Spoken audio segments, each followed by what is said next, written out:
প্রচারে বেরিয়ে এসআইআর নিয়ে অভিযোগ শুনলেন দিলীপ ঘোষ। খড়গপুরের ৮ নম্বর ওয়ার্ডের রাজক গ্রামে প্রচারে গিয়েছিলেন তিনি। এসআইআর এর নাম বাদ যাওয়া নিয়ে প্রার্থীকে অভিযোগ করেন এক ব্যক্তি। আমার কাছে স্টাফ 30 জন কাজ করে, প্রত্যেক মাসে সরকারকে 10,000 জিএসটি করি, তারপরেও আমার নামটা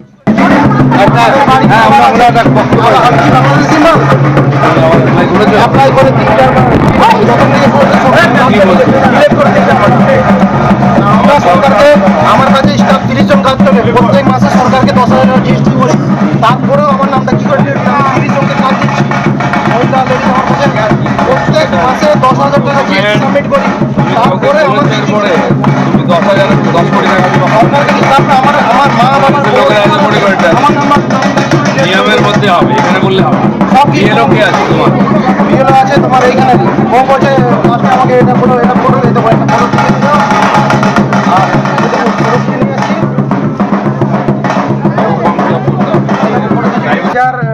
2002-তে নাম উঠানো হয়নি আমার। আমরা তখন, আমার মা তো পুরোনো দিনের, তখন উঠায়নি কেউ। তো মা বাবার বউ সবার আছে, আমারটা নেই, নাম কেটে দিয়েছে। এতবার ছুটে দৌড়া করার পরে হলো নি, লাস্টে ডিলিট করে দিয়েছে। কমপ্লেন জানালাম, বলো আসবেন, এখন না হলে আগের বছর ভোট দিবে। এগুলো কোনো মতলব হয়? ওদের কি আছে, এখন আপনি ভোট নেবেন? মানে কত প্রবলেম হয় বলুন তো। মার আছে, আমি কি বাংলাদেশি তাহলে? এলে কোনো এই মানুষকে হ্যারাসমেন্ট করা? কাকে যেতে জানা? দিলীপ ঘোষকে জানালাম, ও তো শুনলো, বাস বলে ঠিক আছে। আর এখন কি করবো দেখা যাক। কিছু লোকের নাম কেটে গেছে, কিছু তো টিএমসির তরফ থেকে বিএলও হয়ে গন্ডগোল করেছে, কারণ জমা দেয়নি, বাড়ি করেছে, বাবা মার নাম আছে, ডকুমেন্ট সহ জমা দিয়েছে, তারপরেও নাম কেটেছে। কিছু ব্যাপার আছে, তাদেরকে বলেছি ট্রাইব্যুনালে যাও, নাহলে অনলাইনে আবার অ্যাপ্লাই করো। কিছুক্ষণ আগে আপনাদের জানিয়েছি যে আজ মনোনয়নপত্র পেশ করেছেন মমতা বন্দ্যোপাধ্যায়। কালীঘাট থেকে মিছিল করে আলিপুরে গিয়ে মনোনয়নপত্র পেশ করলেন ভবানীপুরের তৃণমূল প্রার্থী মমতা বন্দ্যোপাধ্যায়।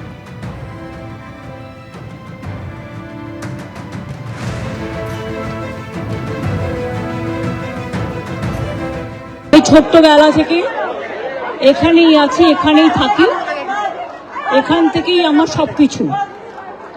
এবং তাই ভবানীপুরের মানুষদের আমার ধন্যবাদ, আমার নমস্কার, আমার সালাম, আমার জয় জিনেন্দ্র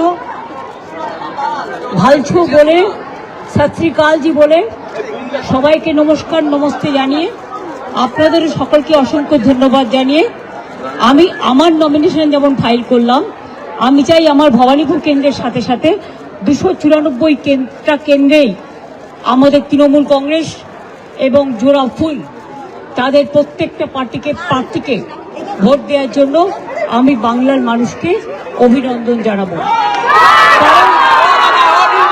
কারণ সরকার আমরাই গর্ব।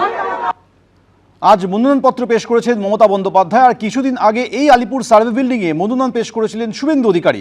সেদিনের গন্ডগোল নিয়ে ফের তৃণমূল নেত্রীকে নিশানা করলেন শুভেন্দু অধিকারী। উনি ওই দিন 15,000 লোকের সামনে 7-8টা গুন্ডা পাঠিয়েছিলেন, অভিযোগ করলেন শুভেন্দু অধিকারী। এবিপি আনন্দ, এগিয়ে থাকে, এগিয়ে রাখে।